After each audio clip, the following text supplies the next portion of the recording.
Welcome to the deep dive. Today, we're taking you on a journey into London. It's a city that really feels like it lives in the past, present, and future all at once. It really does. We've gathered, a whole stack of sources, articles, research, our own notes, basically, to pull out the most important bits, the key knowledge, and maybe some surprising facts about, well, one of the world's truly iconic cities. Mm-hmm. Our mission. Simple, really. Give you a shortcut to being properly informed about London without getting overwhelmed. Yeah. Okay, let's unpack this. What is it about London that you find so captivating? Well, I think it's how it just manages to weave its history, which is so rich, with this incredibly vibrant sort of modern pulse. It's fascinating when you start connecting the dots, the Yeah. ancient roots, the culture that's always changing, and just modern life. Seeing how all that links together to explain its global significance. It's one of those places you can go back again and again and always find something new. That idea of living in multiple centuries at once is, yeah, it's really compelling. And London, it's not just the UK's capital city, is it? It functions as something much bigger on the world stage. Oh, definitely. It's more like a dynamic ecosystem, Yeah. constantly shaping things globally. It's Right. located down in the southeastern part of England, right on the River Thames. And population-wise, we're talking over 9 million people as of 2025. So it's huge. Wow. And it's a massive global hub for, well, everything, really. Finance, culture, politics, education, tourism. It's a real melting pot where global trends often start or get amplified. Now, when you think of London, certain pictures just pop into your head instantly, don't they? And Mm-hmm. Big Ben is almost always right up there, but I have a feeling there's a common mix-up about that name. You're absolutely right. Yeah, most people hear Big Ben and picture the whole clock tower, at the Palace of Westminster. Right, the whole thing. But the name, Yeah. it actually belongs just to the Great Bell inside the tower, the really big one. Ah, That massive 13.5-ton bell that chimes the hours, that's Big Ben. that's a great little nugget. And the tower itself, it's not officially called Big Ben Tower anymore, is it? No, exactly. Didn't they rename it Elizabeth Tower back in 2012 for the Queen's Diamond Jubilee? Adds another layer, doesn't it? It does. And that tower, completed way back in 1859, the clock itself is famous worldwide, not just for being iconic, but for its incredible accuracy. Still, after all this time. Yeah, a real feat of 19th century engineering. And it kind of raises an interesting question, doesn't it? How does a city like London manage to, evolve its landmarks, even rename them, but they still keep that iconic, almost timeless status? They become symbols that adapt. Yeah, that's fascinating. And if Big Ben is like the city's heartbeat, then Buckingham Palace, Mm, that's got to be its symbolic center, maybe, right. where history and the modern royals really meet. I think that's fair to say. It's huge, obviously. The official residence, the administrative HQ for the monarch, right there in Westminster. And as of 2025, it's very much a working palace. A working palace. And it is genuinely enormous. Our sources mentioned, what was it, 775 rooms, That's the number. including 19 staterooms, 52 royal and guest bedrooms, and wait for it, 78 bathrooms. 78. Imagine the cleaning rota. Right. But it shows it's not just a museum piece. It's an active headquarters, a center for diplomacy, state events, basically a small, bustling city dedicated to the monarchy. Precisely. It only became the official royal palace in 1837 with Queen Victoria. Before that, it was different. Ah, okay. And now, it's a massive tourist magnet, especially for the changing of the guard ceremony, plus all the state banquets, the big royal events, the world watches.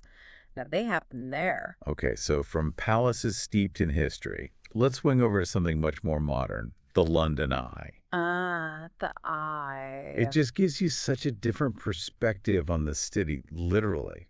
What's that experience like? It really does offer a unique view. Officially, it's the Millennium Wheel, right? That huge Ferris wheel on the south bank of the Thames. Yeah. And what's really interesting about it, I think, is how it shows London can innovate, build these massive new things, while still kind of celebrating its heritage down below.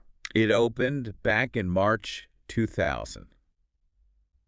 And it just Okay. shot up in popularity, didn't it? One of the UK's top attractions almost immediately. Instantly. It stands at 135 meters, that's about 443 feet, making it Europe's tallest cantilevered observation wheel, which means basically it's supported just on one side, giving it that sort of floating look. Right. Quite the engineering feat itself. It really changed the skyline. And each capsule, each pod gives you these amazing 360-degree views. They hold about 25 people comfortably. Wow. And if you get a clear day, you can see apparently as far as 40 kilometers. That's about 25 miles. Gives you a real sense of the city's sprawl. Okay, but London's so much more than just, the Big Ben, Buckingham Palace, London Eye circuit we see on postcards. Oh, absolutely. Miles more. There are deeper layers, aren't there? Mhm. So much diversity in what you can see and do. You could live there your whole life and not see everything, probably. Beyond those big icons, you've got the Tower of London, historic castle, home of the crown jewels, Always cues for those. always, and right next door, the amazing Tower Bridge. Then there's the British Museum, genuinely one of the world's best. Over 8 million artifacts. It's staggering. 8 million.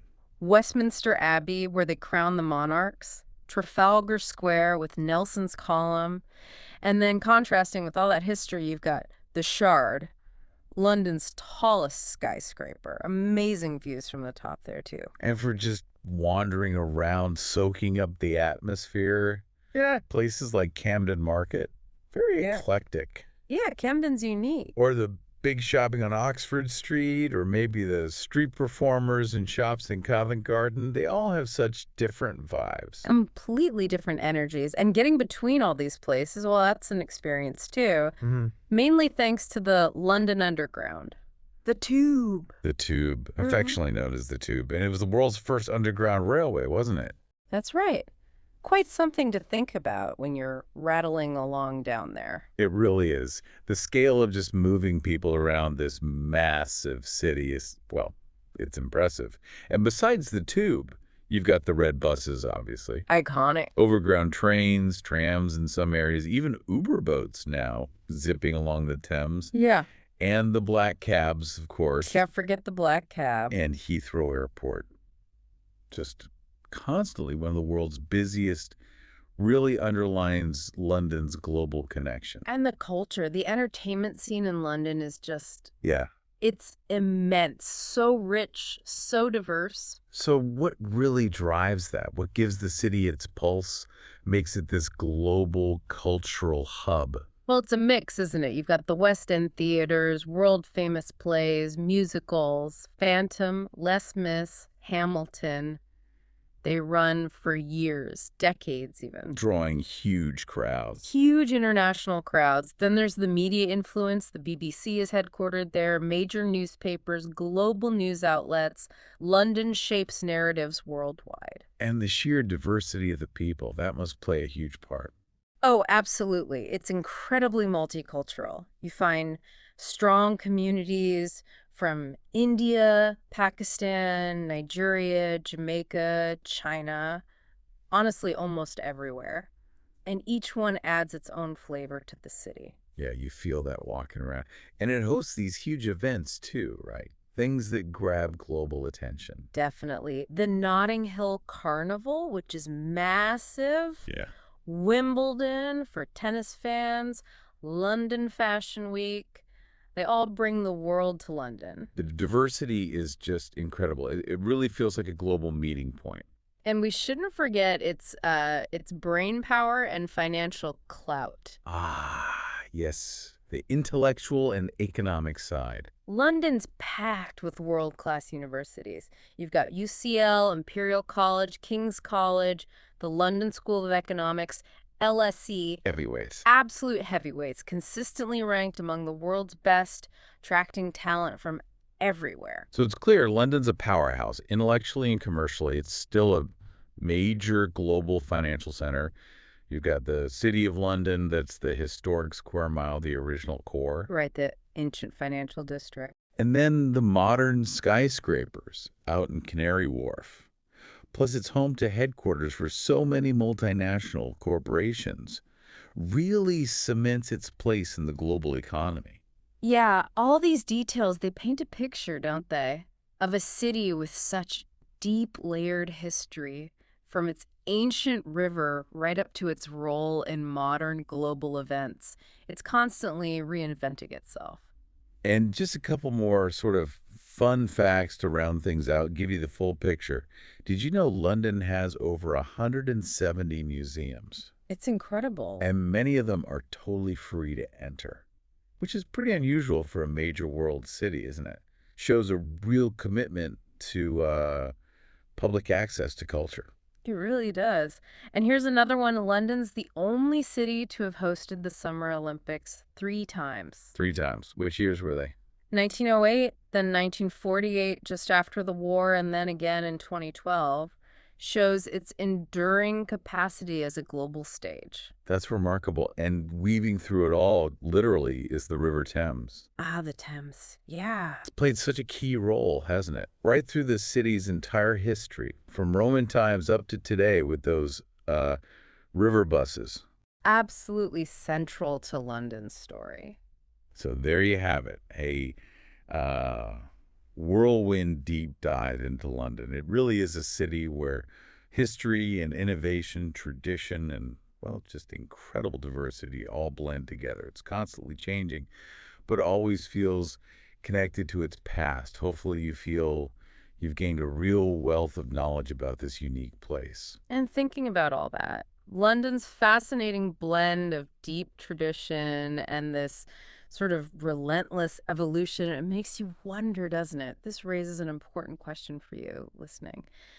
What specific aspect of that mix do you find most compelling? And maybe what does that tell you about the future of other big global cities around the world? Thank you for watching. This subscribes.